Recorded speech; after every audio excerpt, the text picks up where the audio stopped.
This is how we provide excellent customer service. I need to know these questions before we move on. They tend to respond well. And again, Sam, in my experience, if someone doesn't, I used to just bend towards whatever they wanted, and then they were always the most frustrating people to work with, and they took most of the time. So I really think all salespeople listening, get in your head, what is my standard that I have to ask people before I meet with them or before I make my presentation, and don't deviate from it. It's professional.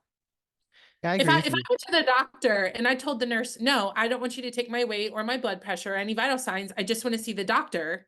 We would say that person was so rude, you know? So why do we Yeah. allow that in our industry? I We think should. sometimes if there's resistance, it's because they don't see us or someone in the real estate industry as a sense of authority. Like a doctor, they go to the doctor and gladly answer the questions and fill out the form and the paperwork. So you brought up a good Yeah. point. Being able Well, to, I think what you just said, Sam, about how they don't see us as the authority, I think that's why they respond well when you say, "I'd be happy to give you my presentation, but first I have some questions to ask you to make sure I'm presenting the right thing." mm, And stick with your questions, because now I'm showing I have some authority.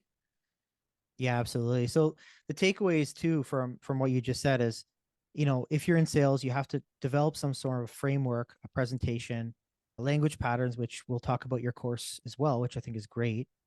And that you're always in sales, right? I mean, you're always communicating a value, you're communicating a transformation of how it's going to help them. How do Yeah. you communicate a transformation of how it's going to benefit them? Is it going back to their motivation and saying, if we could do this, or unpacking relevance, like if we could do this, it would solve this?